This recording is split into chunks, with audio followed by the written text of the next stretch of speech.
Tapos sa mataas na panahong nanahimik sa social media ang sikat na TV actress, si Chris Aquino. Inaamin nito na nagpapahid umano ng langis sa Iglesia ni Cristo na anti-katoliko. Alam naman natin na si Chris at ang pamilya niya ay katolikong-katoliko talaga. Pero karamihan sa mga katoliko, mga kapatid, pumasok sa simbahan, nagdadasal, yung iba'y nagro-rosary pa, nagsisindi ng kandila, pero walang pundasyon sa pananampalatayang katoliko. Pero balikan natin si Chris na nagpost siya sa INC daw, nagpapahid ng langis. Galing. Bagamat saradong katoliko ay pumayag si Chris na magpapahid ng langis at ipanalangin ng mga kapatiran sa Iglesia ni Cristo. Pagbabalita ni Chris. It's been a few months, I didn't want to post until I had definite info as my update. First, thank you for praying for me, for us. Thank you Minister Joji and my INC friends for making the trip to anoint me with healing oil, sharing the biblical healing verses that I now include in my daily prayers. Yan. Kapag dispirado na ang isang tao dahil sa malubhang karamdaman, talagang kahit saan kakapit, basta may pag-asang gumaling ito. Tungkol naman kay Chris Aquino, mahalagang malinaw ang ilang mga bagay. Sa mga apostol, si San Juan, may babala sa ikalang Juan 10:11 na di basta-bastang tanggapin, lalo na yung mga nangangaral ng kamalian. Delikado yon, syncretism yon. At hindi lahat na pagpapahid ng langis ay pare-pariho. Bakit? Dahil hindi yan sakramento. At pwedeng maituring na syncretism yan. Pinaghalo ang pananampalataya lalo na sa anti-katoliko at kung ikay isang katoliko. Sa simbahang katoliko, ang sakramento ng pagpapahid ng langis, lalo na sa mga may sakit, ay ipinagkaloob ng ating Panginoon Jesucristo sa mga apostol hanggang sa kasalukuyan, ayon sa Santiago Kapitulo 5, versikulo 14 hanggang 15. Isinagawa lamang ito sa pare. Kahit dikon, di pwedeng magsagawa ng anointing of the sick. So, may layuning espiritual at maaring physical na kagalingan. Nakaugat ito sa panalangin. Panalangin sa buong iglesia, ang iglesyang itinatag ng ating Panginoon Jesucristo. Hindi personalidad, hindi grupo na panalangin sa siktang tatag lamang ng tao. Kaya, delikado ang espiritual na paglipat-lipat, yung syncretismo mismo. Kapag ang isang katoliko ay lumapit sa albularyo o kaya sa mga grupo na tinatanggihan ang mga sakramento ng simbahan, may spiritual race yan. Hindi agad-agad sa physical, pero pwedeng sa pananampalataya. Kaya, ito ba'y simula para siya matangay sa iglesyang tatag ni Felix Manalo?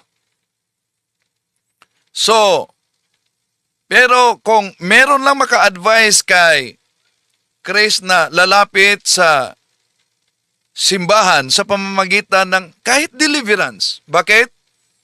Meron tayong kaibigan na sumusuporta sa ating channel, kapatid sa isang pare na kaibigan ko. Pareho sila ng karamdaman, mabigat na karamdaman, parehong-pareho sila ni Chris sa findings ng doktor. Pero alam nyo ba, pagkatapos ng deliverance, pare na kapatid niya ang nagsagawa ng deliverance. Ngayon, totally, gumaling siya sa naturang karamdaman. At delikado ang pagpapahid sa Iglesia ni Cristo. Alam naman natin na ang INC ay very anti-katoliko at sa kanilang pagiging anti-katoliko, abay, nagsusuwagan ang kanilang atake sa ating pananampalataya. Panoorin ninyo ang buong video.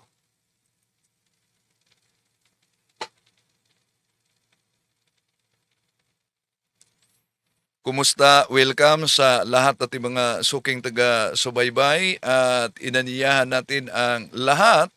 Huwag kalimutang pindutin ang like sa ating live. At kung bago ka lang, huwag kalimutang mag-subscribe at pindutin ang bell button para updated kayo, mag-comment at i-share ninyo. Makatulong kayo sa ating isinagawang evangelization kung i-share ninyo sa mga kapwang Katoliko. Lalo na napaka-importante ang ating talakayang ito, mga kapatid. Dahil sa unang pagkakataon, madiscover ninyo ang napaka-anti-Catholic na tuligsa sa INC at yung mga personal na tuligsa ng mga kaanib sa INC, lalo na sa The Revealers. Pagkatapos, nagsusuwagan pala batay sa kanilang mga pasugo magasin. Meron tayong mga pasugo magasin sa iba't ibang taon, mga kapatid. Grabe, nagkasuwagan talaga sa kanilang banat sa simbahang Katoliko. Kung saan man kayo nagsubaybay at nanood sa ating live streaming, inaanyayahan natin, huwag kalimutan na i-comment kung saan kayo nakabase ngayon, no, para alam natin kung saan nakaabot ang video sa ating pagtatalakay ngayon. Ang ating banal na layunin sa live na ito at sa ating channel, hindi ay tulad sa ginawa nila na grabe talaga, personal na atake na sa grupo ng The Revealers. Pero napansin niyo, mga kapatid, na kahit personal na atake itong ginawa ng The Revealers, alam niyo ba? Ngayon, wala na silang video na bago sa kanilang channel. Tulad Sinita, grabe pag magtuligsa sila. No? Grabe talaga. Personal ang kanilang mga atake. Matunghayan ninyo ngayon. At yung mga salungatan, mga kapatid. Pero siguro dahil sa ginawa nilang mga pamimersonal na atake, no? Grabing mga ginawa nilang pamimersonal, yun na ang dahilan na wala na sila ngayong ni isa video. Wala nang bago. Sisilipin muna natin ang channel nila. Ito yung channel nila. Mapansin niyo na ako ang kadalasang topic sa channel nila. Yeah? Ito, grabe banat. Pero wala na silang bago ngayon sa The Revealers. Ako ang isa sa mga binanata nila sa kanilang channel. Wala na silang bago. Matagal na, wala nang bago. Pero grabe ang kanilang pagtuligsa sa ating personal talaga. Okay, pakinggan natin yung mga personal nila na atake. Sasagutin natin punto por punto. Muli po nating sasagutin si Wendell Talibong, isa po sa matandang dragon sa punto por punto, na ngayon po ay tatawagin nating pondo por pondo, sapagkat sa bawat gawa niya ng content yan po sa kanilang punto por punto ay naglalaman po na ikaw ay makapagko-comment kung ikaw po ay nakapag-subscribe at ito po ay may bayad. Mga kapatid, kung napansin ninyo, sasagutin daw nila at ilalantad yung kasinungalingan ko. Pero sino ba ang nalantad ngayon? Ha?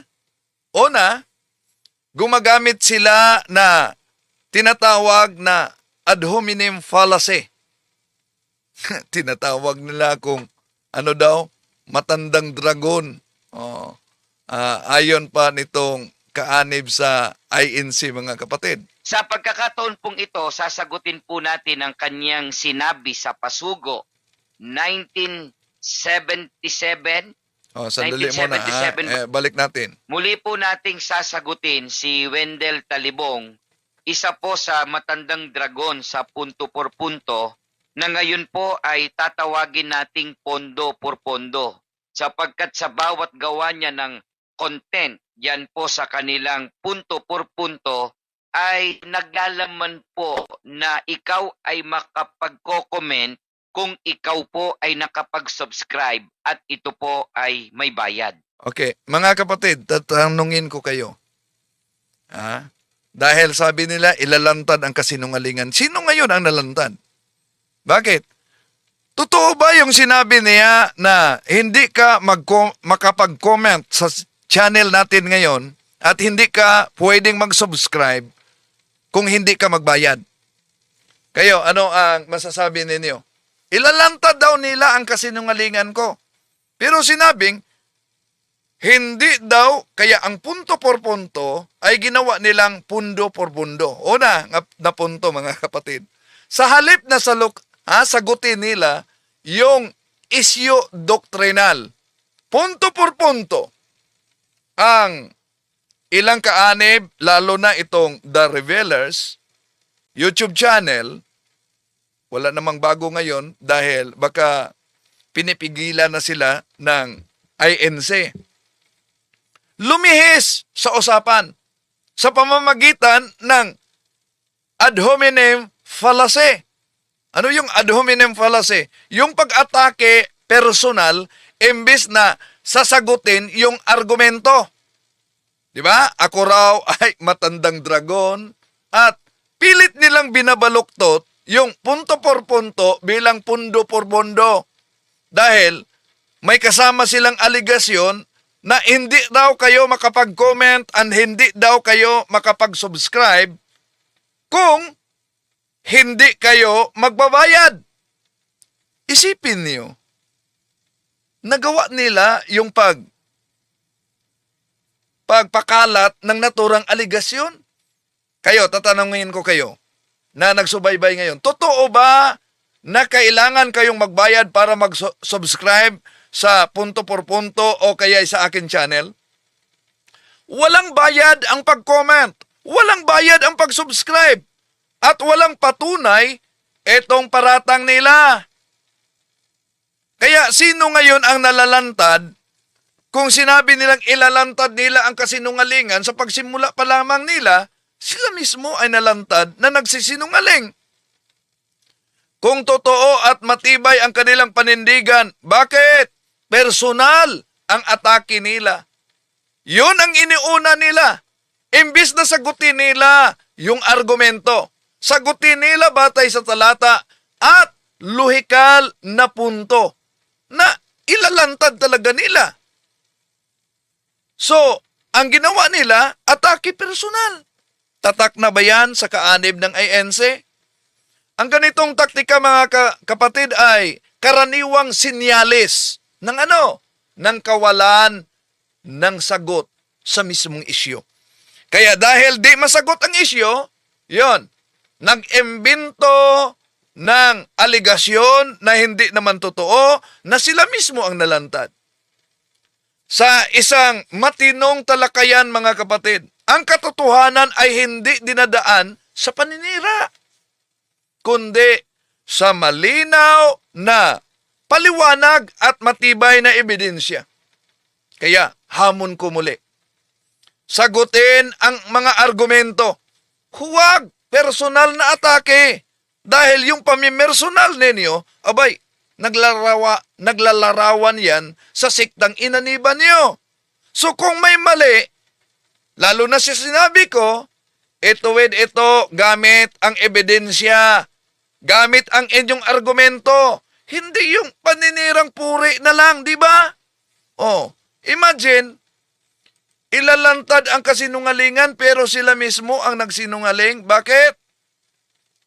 Isa po sa matandang dragon sa punto por punto na ngayon po ay tatawagin nating pondo por pondo sapagkat sa bawat gawa niya ng content yan po sa kanilang punto por punto ay naglalaman po na ikaw ay makapagko-comment kung ikaw po ay nakapag-subscribe at ito po ay may bayad. O, di ba? Ikinakalat talaga nila yung aligasyon na yan na hindi ka makakapag-comment, hindi ka makapag-subscribe pag hindi ka nagbayad. Saksi kayo mga kapatid, libre ang pag-subscribe sa YouTube. Walang bayad para magiging subscriber ng isang channel, lalo na sa channel ko. Libre itong gawin at hindi ito nangangailangan ng pera para bayad. Di ba? Hindi rin required ang pagiging subscriber para makapag-comment. Sa normal na setting mga kapatid, ng karamihan sa mga YouTube videos, basta makalagin ka lang sa YouTube, sa Google account, para maaari ka na mag-comment. Kahit hindi ka subscriber sa channel, di ba? Libre ang pag-subscribe. Hindi ito kailangan na may bayad. Taliwas sa pinalitaw nitong kaanib ng INC na kailangan may bayad para magiging subscriber. Kadalasan, kapag mag-comment ka, kahit hindi ka subscriber, pwede kang mag-comment, di ba? O, ngayon, pagpatuloy natin. Sa simula pa lamang, sino na ang nalantad? Okay, patuloy natin.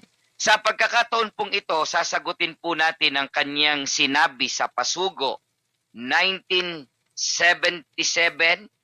1977 ba, Kuya Proton? O, yan. Dito muna na punto mga kapatid. Kung sasagutin ninyo gamit ang pasugo na ginagamit ko, dapat handa kayo at malinaw kung aling issue ang ginagamit ko. Pansinin ninyo. Nagtatanong pa sa kasama kung anong pasugo yung ginagamit ko. Hindi siya sure kung ito ba'y 1977. Pinakita na may duda siya kung anong pasugo ang ginamit ko.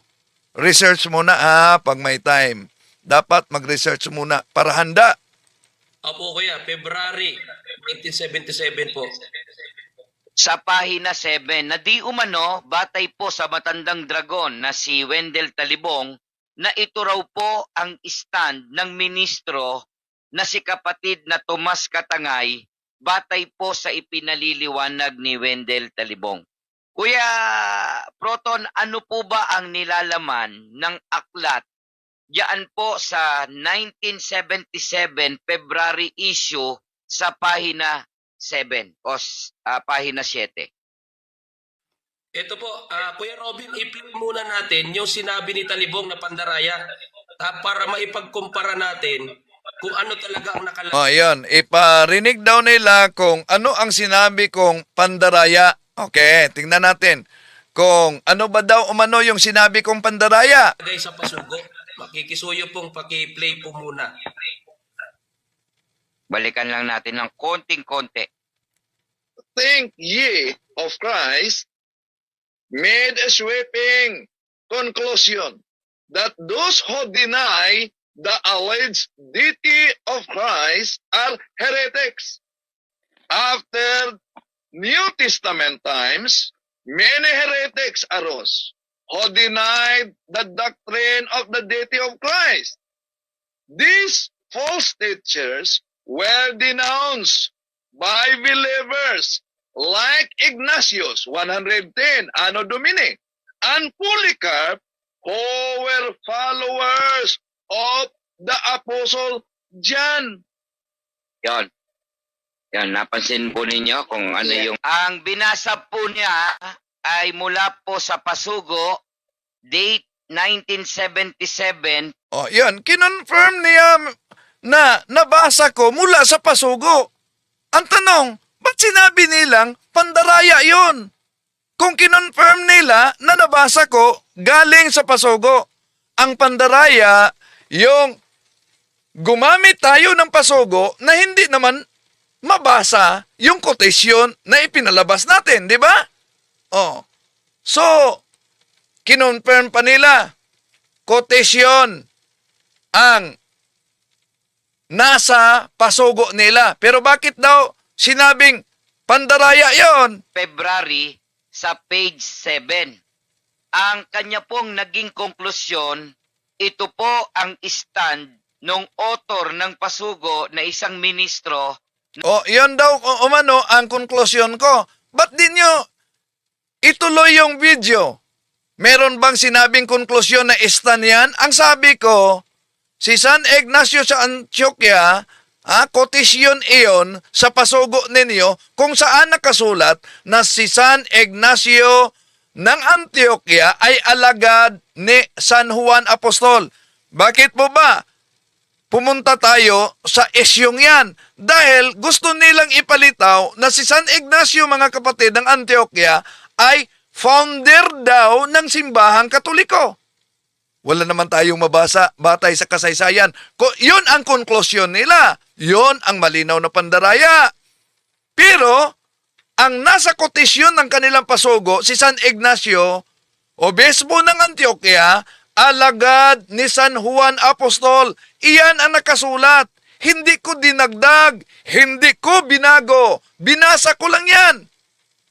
Pero ang mas mahalaga, nang nailathala yan ni Mr. Tomas Katangay, ang kotisyon sa pasugo, hindi ito tinututulan mismo ni Mr. Katangay. Hindi niya kinontra, hindi niya dilagyan ng disclaimer.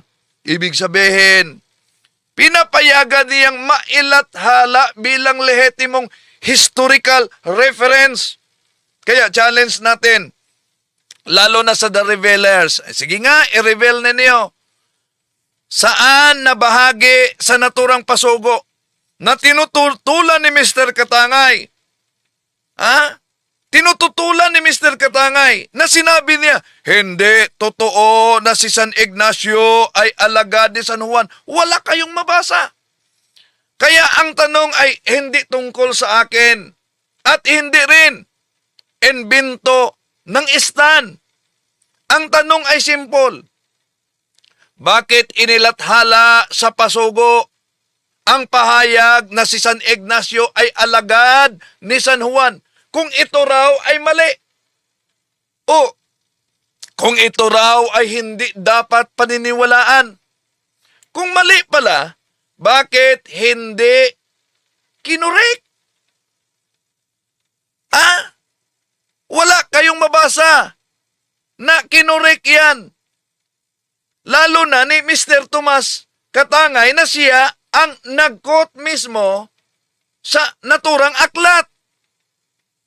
Kung totoo, yung nalathala na yan, na quotation, bakit itinatanggi nila at sabihin, nagsinungaling daw ako, nandaraya daw ako, na binasa lang natin. Kapag wala nang masagot, mga kapatid, napansin nyo, kapag wala nang masagot, batay sa ebidensya na ipinakita natin, abay nauwi sa atake personal at pang-iinsulto. Tatak na ba yan sa pagiging kaanib ng ANC? Tanong lang Pero tandaan ninyo, ang katotohanan ay hindi pwedeng bumagsak sa pamamagitan ng personal na atake. Kung may kontrahin ninyo ang nilalaman sa naturang pasugo, ipakita ninyo na tinututulan yan ni Mr. Tomas Katangay. Hindi yung pawang na lang personal na atake. Ito, binasa nila. Ito, pakita ko sa inyo mga kapatid. Ito naman, wala tayong dinagdag. Ito talaga ang binasa nila, Nasa kanilang pasugo. Kotisyon yan. The author of What Think Ye of Christ? made a sweeping conclusion that those who deny the alleged deity of Christ are heretics. After the New Testament times, many heretics arose who denied the doctrine of the deity of Christ. Those false teachers were denounced by believers like Ignatius, 107 Anno Domini, and Polycarp, who were followers of the Apostle John. O, anong lalabas na punto diyan sa kotisyon nila? Malinaw na ang kotisyon na ito, yung hindi daw naniniwala na si Kristo ay Diyos, mga erehe. Tanong, mabasa ba sa pasugo na sinabi ni Mr. Tomas Katangay, hindi totoo na erehe ang naniniwala na si Kristo'y hindi Diyos? Wala kayong mabasa niyan. Mabasa ba sa naturang pasugo na sinabi ni Mr. Tomas Katangay na hindi totoo na si San Ignacio ay alagad ni San Juan Apostol?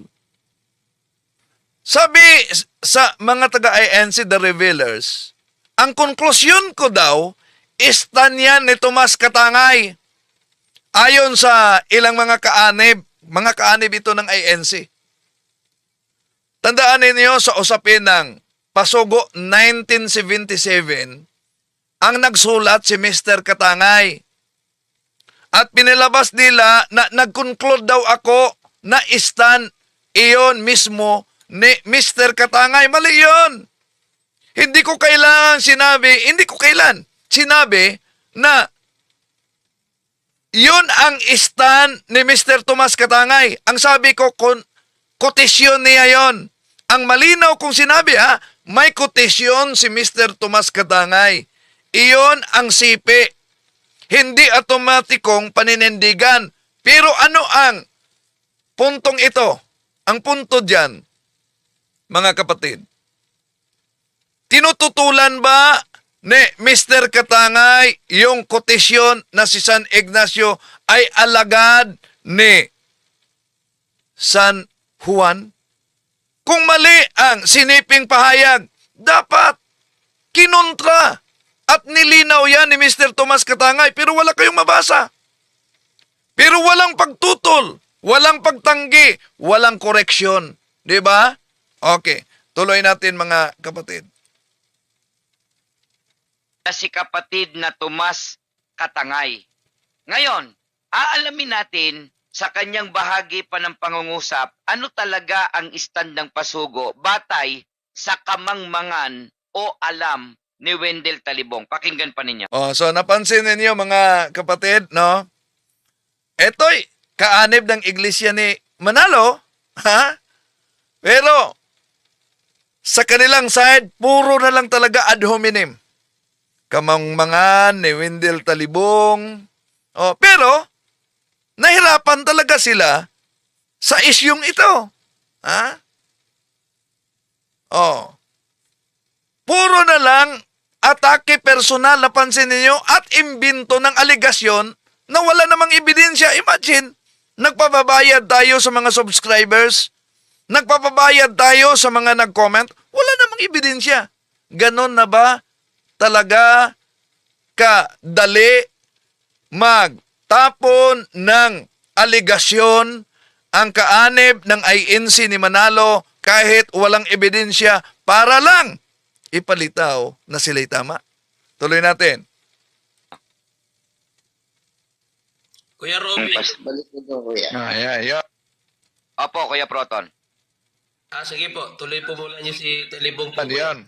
So, siguro, ngayon lang nila narinig na may kotisyon sila sa kanilang pasugo. Napansin ba umano kung ano yun na pasugo? Ngayon lang daw po natin narinig. Ang totoo, kahit na mayroon po kayong putulin na pasugo, ang aming tinitindigan, doon sa pasugo, mayroong quote talaga mula doon sa mga nagtatanong at bago sagutin yung tanong nung nagtatanong, i-quote muna yung tanong at stand nung nagtatanong when Oh, parang nawala na, naligaw na siya sa pahayag. Ikukot muna yung tanong at stand. Ang pinag-usapan natin dito, yung quotation sa aklat ni Roberts na kinot ito at may historical na pahayag na si San Ignacio at Policarpio, mga alagad ni San Juan. Wala kayong mabasa sa pasugo ninyo na tinututulan niya ni Mr. Tomas Katangay. Ni sinabi ni Mr. Tomas Katangay, hindi totoo ang sinabi ni Roberts na si San Ignacio ay alagad ni San Juan. Wala kayong mabasa niyan. Kaya nga ginamit natin yung quotation na yan dahil nasa pasugo ninyo. Okay, tuloy natin. Wendell Talibong. Meron pang bahagi, Kuya Proton, pakinggan pa natin. Napansin nyo? Robert, page 5. So, ibig sabihin, citation yan doon sa librong ginawa ni Robert. O, so kung kinumpirma nila dito mga kapatid na ang binasa ko ay citation galing sa aklat ni Mr. Robert na wala namang pagtutol ang author na si Tomas Katangay, paano nasabi nila na dinaya natin ang pagpahayag batay sa naturang quotation? Di ba? Okay, tuloy natin. Okay, Kuya Proton, pakita na po natin, ihayag na po natin ang kasinungalingan ni Wendell Talibong. Oh, dito na naman, pansinin niyo mga kapatid na puro talaga atake personal. Ihayag na natin ang kasinungalingan ni Wendell Talibong. Bakit daw? Nagsisinungaling ako? Dahil siya naman po ay walang aklat o walang pasugo. Ipakita po ninyo yung Oh, yan. Wala daw akong pasugo. Sige. Paano mo na siguro na wala ako? Ito. Di ba ito ang binasa ninyo? Ito sa hawak ko, oh, ang kapal. 1977 lahat ito na pasugo. Ha? Pagkatapos sinabing, wala daw akong pasugo. Ngayon, sabi pa niya, ihayag natin ang kasinungalingan ni Wendell Talibong. Sapagkat wala naman siyang pasugo. Ha? Ang pahayag nitong The Revealers, sila mismo ang na-reveal. Sino ang nagsinungaling? Wala raw akong hawak na pasugo, wala daw akong kopya na 1977 ni Tomas Katangay. Ito, ang pinakita, kayo ang wala. Bakit? Diyan lang kayo sa PDF nangunguha. Ha? Oh, pansinin niyo mga kapatid. 1977, si Tomas Katangay ang nagsulat. At tahasang, kung sinabi ninyong wala akong pasugo na nakita naman ninyo ngayon mga kapatid, hawak ko ang pasugo. Hawak ko ang ebidensya, kaya may hawak akong aktual na kopya ng pasugo 1977, sinulat ni Mr. Tomas Katangay. Ngayon, kung sabi nilang ihayag nila ang kasinungalingan ko, sa pagsabi nila na wala akong kopya, at ngayon na ipakita ko, ang tanong, sino ang nahayag na nagsisinungaling? Di ba? Ipinakita ko mismo dito sa live. Ibig sabihin, may patunay, may physical na ebidensya, at may pagpakita, presentasyon sa publiko. Pagkatapos, ang dali nilang nag-conclude, wala akong kopya. Kung sinabi nilang wala akong kopya, samantalang naipakita natin mga kapatid, yung binasa natin, dito sa live, sino ngayon ang nahayag ang kasinungalingan? Di ba? Aber? Well, hindi ko kasalanan kung ayaw nilang tanggapin ang dokumento na kontra talaga sa kanilang aral. Hindi ko ito imbento mga kapatid. yung nakasulat at kotisyon sa pasugo, ito'y sariling publikasyon ng Iglesia ni Kristong Tatag ni Felix Manalo. Hindi ito opinion. Ang ipinakita ko kundi original na sipi ng kanilang pasugo. So, ang tunay na pahayag, ang tunay na nahayag yung pagsisinungaling. Yung kasinungalingan ay yung pagtanggi sa isang dokumentong malinaw na naipakita natin. Kapag itinanggi nila yung ebidensya, mga kapatid, kahit nasa harap na ang pagtanggi mismo, ang kasinungalingang nahayag. Di ba? O, balikan natin. Eto, pagkita natin. Sila mismo. Binasa nila yan. Kung wala akong kopya, paano natin maipakita dito? Itong binasa natin. Ha? O. Yun ang binasa natin. Na sila mismo nahirapan yan. Di ba? Oh. Okay. Anong masasabi ninyo, mga kapatid, sa pahayag nitong mga kaanib ng INC? Patuloy natin ang kanilang argumento. Pahina ng pasugo na yan, Kuya Proton. Ano Nakamute na? po kayo. Sorry po, kuya. Ito po ang aklat, ito po yung pasugo na February 1977, page 7. So binasa nila. Kaya kung ang sabi nila, wala akong kopya, ba't sila mismo natataranta nang ipinakita natin yan sa publiko? Ba't ni-research nila? At may pahayag pa sila. Pag sabi ko, 1977, anong sabi nila? Hanapin niyo yung pasugo 1997. Nako, ang layo. Di ba? Di, natataranta na. Ngayon, ang tanong, mga kapatid,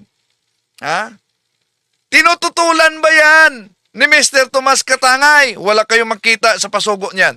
Tuloy natin. Author po, nakipalakihan po ako. Bumalik sa maliit po. Ayan.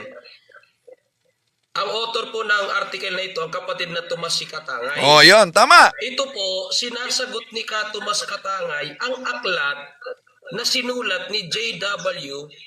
Roberts. At ang binasa Well, kung sinagot ni Tomas Katangay ang kotisyon na yan ni Roberts, ipakita ninyo sa pasugo na yan, pasugo Pebrero 1977, pahina 7. Yung sinabi ni Roberts na ang hindi naniniwala na si Kristo ay Diyos, mga erehe.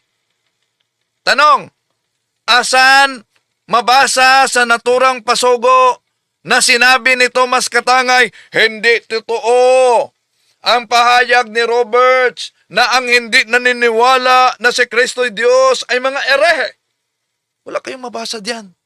Pangalawa, kung sinagot ni Tomas Katangay ang kotisyon na yan na nagsabi na si San Ignatius, obispo ng Antioquia, alagad ni San Juan. Sige nga, pakita ninyo.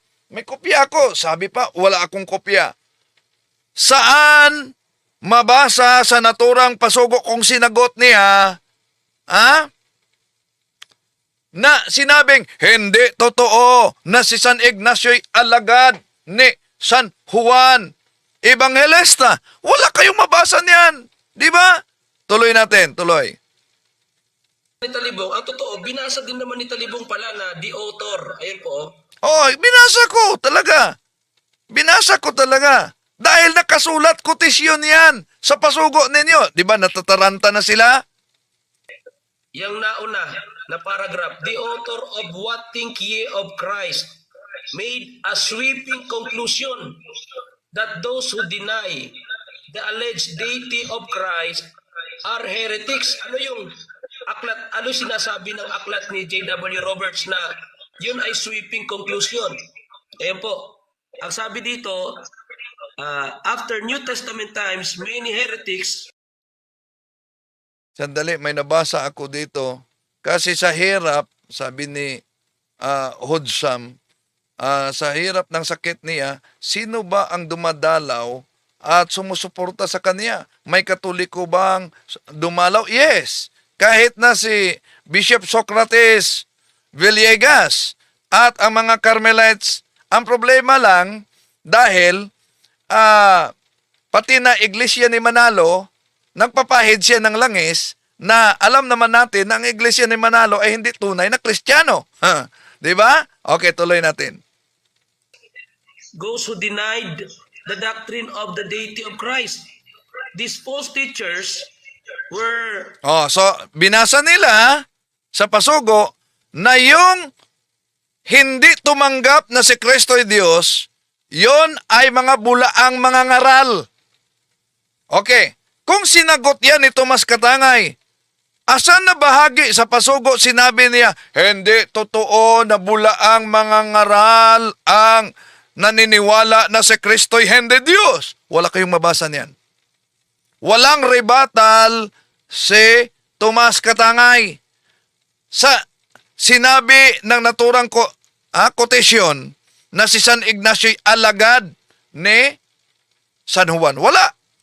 discovered by believers like Ignatius 110 AD and Polycarp, who were followers of the Apostle John.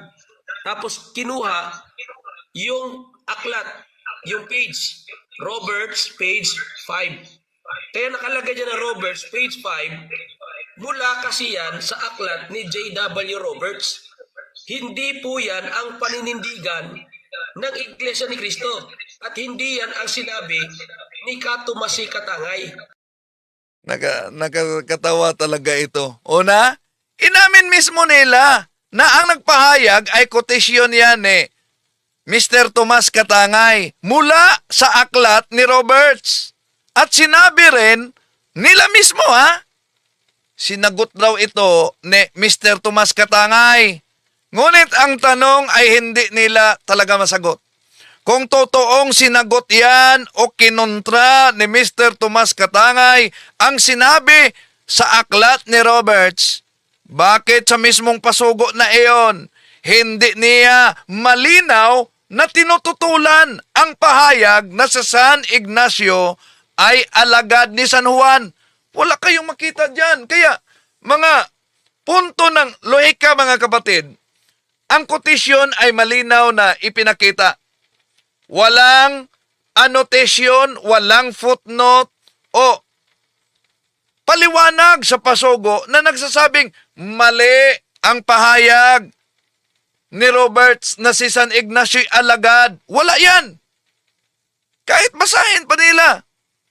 So, walang salita na pagtutol mula kay Mr. Katangay. Tulad sa pagsabing, hindi totoo ito. Di ba? Ito ay maling claim at taliwas sa pahayag nila na sinagot dahil wala talagang sinabi si Mr. Katangay na hindi totoo ito, taliwas ito sa ating paniniwala, hindi tunay na alagad siya at ang katotoo alagad siya ni. Yun, dapat.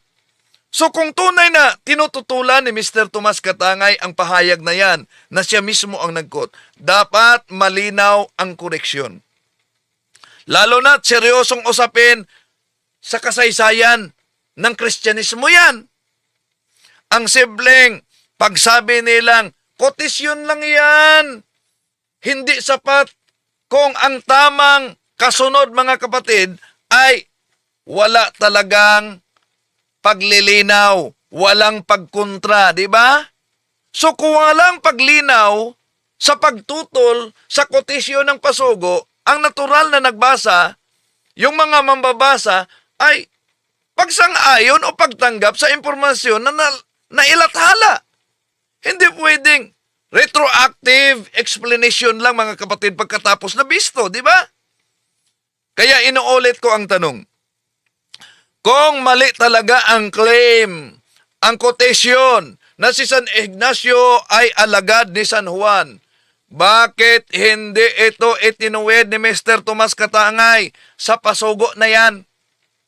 Maghanap kayo ng pasugo na nagsabi na hindi totoo talaga na si San Ignacio ay alagad ni Tomas Katangay. Sige nga, maghanap kayo. Wala kayong mabasa. Ha? Na tinututulan na si San Ignacio ay hindi alagad ni San Juan. Wala kayong mabasa yan na tinututulan yan ni Katangay. Oh, yan. Ang malinaw mga kapatid. Tuloy natin. Ang ginawa po ni Tomas C. Katangay, inilantad muna ang argumento ni J.W. Roberts, saka sinagot.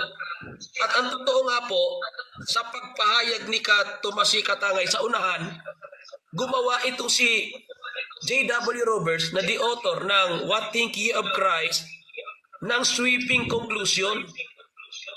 Quotation po yan mula sa aklat ni J.W. Roberts. At sino ba itong si J.W. Roberts? Isang evangelical po ito. Protestante. Opo, hindi po ito Iglesia ni Cristo. Kaya ito si Talibong talaga, natural magkukot ang ministro, yung author ng pasugo, para may sense ang kanyang pagsagot. Para may sense. Kasi pag hindi niya kinot yung argumento ng kalaban sa aklat niya, una, pararatangan tayong gumagawa lang tayo ng strawman argument. Di po ba Kuya Robin? Tama po yun. Di mo inilabas yung totoong argumento ng kalaban. At ang totoo niya, verbatim yung word for word yung pagkakakote. Bakit ginawa yan ni Tomas Katangay? Para wag tayong paratangan ng strawman argument.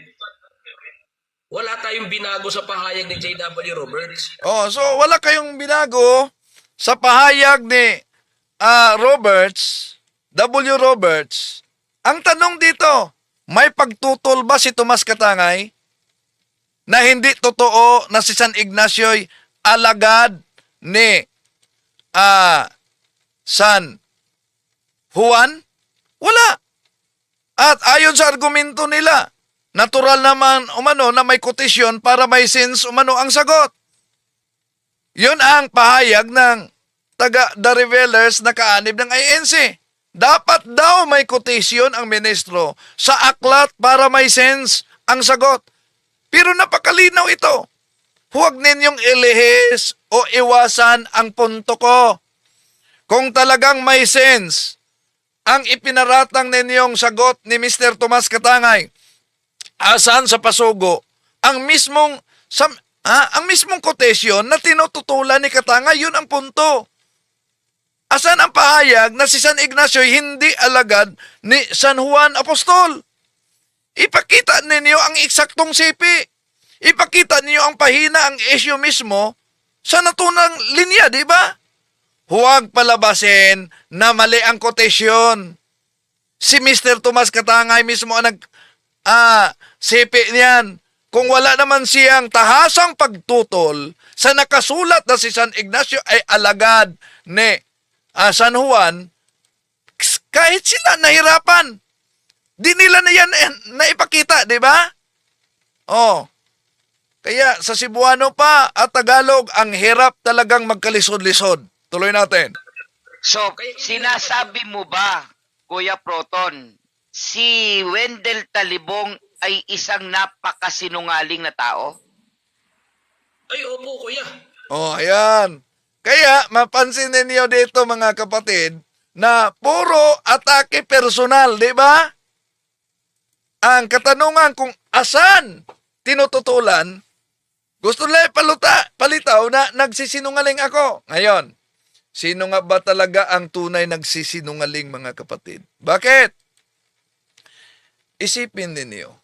Isipin ninyo. Bakit tinatalakay natin si Saint Ignacio? Si Saint Ignacio, nasa ikalawang siglo siya, 2nd century. Pero sa aklat ni Mr. Feljon Fuentes, na ministro ng INC, alam nyo ba, imagine, ito malinaw na pagsusuwagan. Napakalinaw talaga na pagsusuwagan, pagkukontrahan sa pahayag ng INC. Bakit? Gusto nilang ipalitaw na ang isimbahang Katoliko ay itinatag ni San Ignacio sa ikalawang siglo. Pero sa aklat ni Mr. Phil John Fuentes, na isang ministro, ang Katoliko daw ay maitunton sa unang siglo. So, kung ang panindigan ng Iglesia ni Kristong Tatag ni Felix Manalo, si San Ignacio ng Antioquia, ang nagtatag sa simbahang Katoliko noong ikalawang siglo, malinaw ang pagsusuwagan, mga kapatid. Bakit? Dahil sa pasugo mismo, Marso Abril 1987 sa pahina 4, ang may akda ay si Phil John Fuentes. Ano ang nakasulat? Ito po ang nakasulat, mga mahal na kapatid. Di nila ito matutulan. O, ito. Pahina 4, I have nothing against the fact that the Catholic Church, which exists to this day, could be traced back from the first century. See? Nasa pasugo magasin nila yan. Ibig sabihin, kung first century, unang siglo, naugat ang Catholic Church, hindi maaaring itatag ito ni San Ignacio sa ikalawang siglo, second century, di ba? Hindi pwedeng parehong totoo ang dalawang pahayag na nagkasalungatan, mga kapatid. Nagkakagulat talaga ang timeline na ibinigay nila. Nagsusuwagan, nagkukontrahan. Kaya alin ang dapat paniniwalaan? Ha? Alin ang dapat paniniwalaan sa kanilang argumentong ito? Ang akusasyon na si San Ignacio ang nagtatag sa simbahang Katoliko sa ikalawang century? Second century? O ang paratang na pag-amin sa pasugo magasin nila ni Phil John Fuentes na ang Iglesia Katolika ay maitunton. Kailan?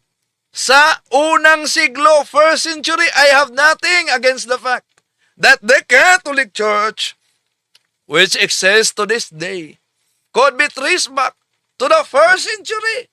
Kaya, very simply na luhika, mga kapatid. Kung tama ang pasugo, 1987, bagsak ang paratang laban kay San Ignacio na founder daw ng simbahang Katoliko. Kung ipipilit nila ang paratang na si San Ignacio ang nagtatag sa simbahang Katoliko, abay, taliwas ito sa sariling publikasyon nila sa pasugo, 1987, ni Phil John Fuentes sa pahina 4, Marso Abril 1987, pahina 4. I have nothing against the fact that the Catholic Church, which exists to this day, could be traced back to the first century. Kaya hindi maaring magsabay ang dalawang panindigan, mga kapatid. Kailangang pumili. At ayon sa ebidensya nilang sarili mismo, first century nakaugat ang simbahang Katoliko. Kaya, sinong paniniwalaan natin? Si Phil John Fuentes na first century nakaugat na ang simbahang Katoliko? O si Ramel Parba na ang nagtatag daw ng simbahang Katoliko ay si San Ignacio? Salungatan kung kailan na itayo ang simbahang Katoliko. Paano ipaliwanag ito sa Iglesia ni Kristong Tatag ni Felix Manalo? Bakit? Meron pa. Natayo daw umano ang simbahang Katoliko. Kailan? Sa ika-5 siglo. Iba na naman. May pahayag sila ika-5 siglo. May nagsabi din ika-6 na siglo. Kontra-kontra talaga. Ano ba talaga, kuya? Isa sa malinaw na palatandaan, mga kapatid, ng pagsisinungaling ay kapag nagkasalungatan yung sariling pahayag. Di ba? Kapag nagkasalungatan yung sariling pahayag, ito mismo ang makikita na panindigan ng Iglesia ni Kristong Tatag ni Felix Manalo tungkol sa pagkatatag ng simbahang Katoliko. Bakit? Una, matagal nang itinuturo ng Iglesia ni Kristong Tatag ni Felix Manalo na ang simbahang katoliko daw ay naitatag lamang sa ikalawang siglo at karaniwang iniugnay nila si San Ignacio, obispo ng Antioquia, isang paratang na paulit-ulit na ginagamit laban sa simbahang katoliko. Ikalawa, si Phil John Fuentes na isang ministro ni Felix Manalo sa INC. Hindi maitanggi na ang simbahang katoliko ay maitunton o mano sa unang siglo. Ibig sabihin, inaamin mismo ng isang ministro na may historical continuity ang simbahang katoliko mula pa sa panahon ng mga apostol. Di ba? Ano ito? Mali ito? Pakita natin uli. O, mga INC, ito tingnan nyo sa pasugo ninyo. I have nothing against the fact that the Catholic Church, which exists to this day, could be traced back from the first century. Pakita ninyo. Sa inyo yan na pasugo. Ha? Ano yan? Mali yan? Meron pa.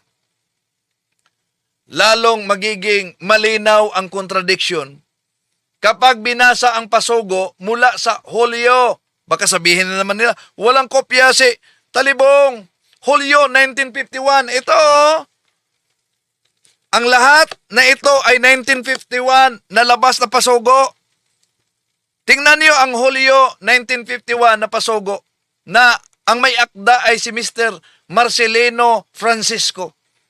Kung saan isinulat niya na ang simbahang katoliko ay naitatag.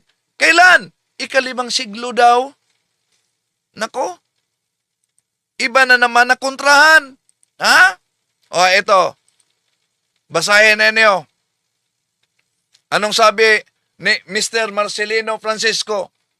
Sapagkat ng matatag ang Iglesia Katolikay noong ika-5 siglo, matagal nang patay ang mga apostol ni Kristo. Nako, ika-5 siglo na naman. Ano ba talaga, kuya? Kaya malinaw ang tanong. Ika-2 siglo ba? Maituntun sa unang siglo ba? O ika-5 siglo? Mga kapatid, isip-isip naman kayo. Di ba?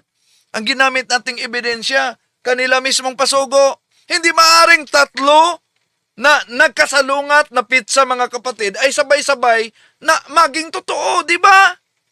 Kung pabago-bago ang sinabi, depende sa kausap o sa panahon, mga kapatid, malinaw na hindi ito katotohanan, kundi pagpakalat ng fake news. Pagpakalat ng kasinungalingan.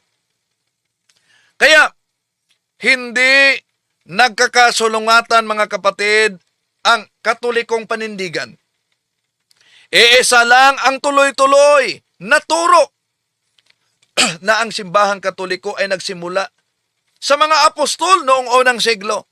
Kaya doon pasok ang sabi ni Mr. Phil John Fuentes na I have nothing against the fact that the Catholic Church, which exists to this day, could be traced back to the first century. So ang nagkukontrahan na mga publikasyon at pahayag ng INC ay katibayan sa pagpakalat ng kasinungalingan. Sa ganitong usapin, mga kapatid, ang tanong ay hindi kung alin ang sinasabi nila ngayon, kundi kung bakit pabago-bago ang kanilang pahayag laban sa simbahang katoliko. Hindi lang yan. Ito pa, para bang nakalimutan nila kung ano ang unang mga pahayag, yun ang resulta pag walang dugma. Bakit? May aklat si Felix Manalo.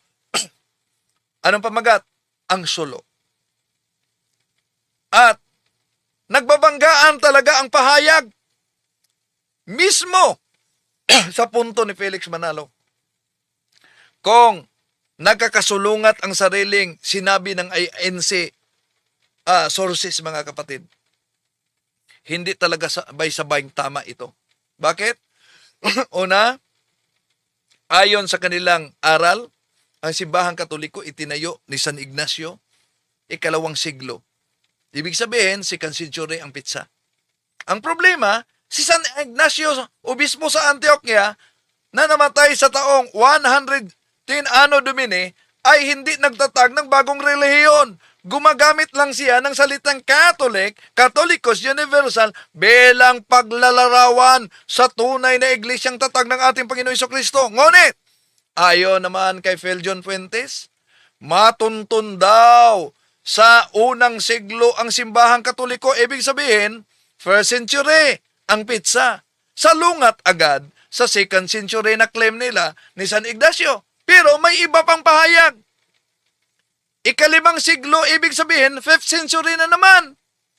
Bagong pitsa. Panibagong kwento na naman.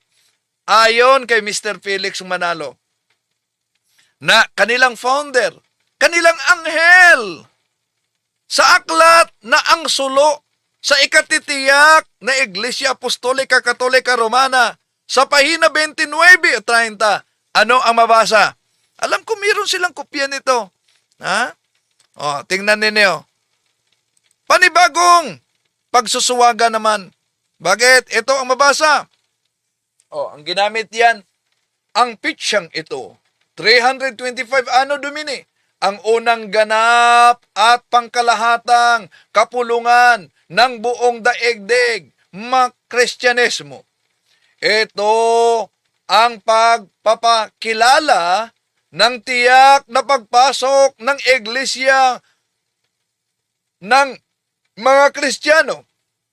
Sa pulong na ito, sumipot ang bagong relihiyon na siyang pinamagatang Iglesia Katolika Apostolika Romana.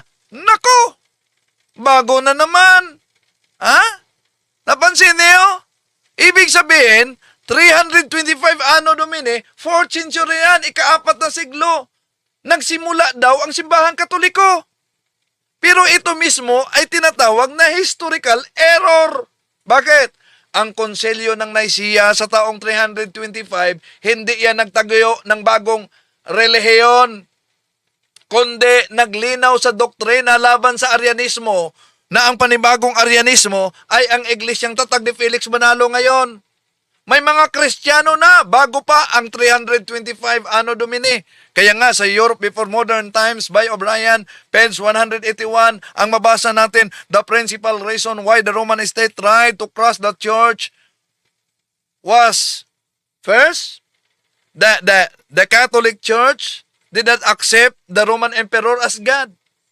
Did not accept the Roman Empire. So, ang Katoliko talaga ang inaatake before the conversion of Emperor Constantine. Kaya malinaw mga kapatid na ang ginamit nila, malinaw, yung history ginawa nila na history. Kaya, ano ba talaga? Ano ba talaga? Di maiwasan talagang maitanong natin. Hindi iisa ang kwento ng Iglesia ni Kristong kay Felix Manalo tungkol sa pinagmula ng simbahang Katoliko. Kay Phil John Fuentes na kanilang ministro, I have nothing against the fact that the Catholic Church, which exists to this day, could be traced back to the 1st century. Pagdating naman ni Parva, si San Ignacio ang founder ng simbahang Katoliko, 2nd century. Pagdating naman ni Felix Manalo sa kanyang aklat Pasugo, ang sulo, 4th century na itatag ang simbahang Katoliko. At mayroon namang nagpahayag 5th century na itatag ang simbahang Katoliko. So kung totoo ang isang pitsa, ibig sabihin mali yung iba. Kung pabago-bago ang pitsa, abay mali ka na mga kapatid, hindi historical ang batayan, kundi fake news. Diba? Kaya, ang logical na konklusyon, ang Catholic Church, hindi itinatag sa isang pitsa. Batay sa kanila. Pero, ang simbahang katoliko nagsimula sa unang siglo, kaya tama yung sinabi ni Mr. Feljon Fuentes, I have nothing against the fact that the Catholic Church, which exists to this day, could be traced back to the first century. Di ba? So, hindi mo kasalanan mga kapatid kung nalito ka at nagulo ka sa sariling claim nila. Sa pahayag at sa debate, ang mga magkasalungat na pahayag ay hindi pwedeng gawing matibay na ebidensya. Di ba? May iba namang silang pizza na sinabi. Ano? Ito. Isang aklat na naman ni Felix Manalo. Pansinin niyo ha. Isang aklat na naman. Ito,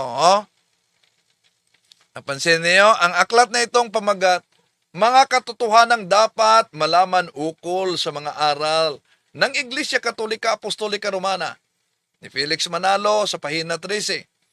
Bakit nagkaroon ng Iglesia Katolika Apostolika Romana?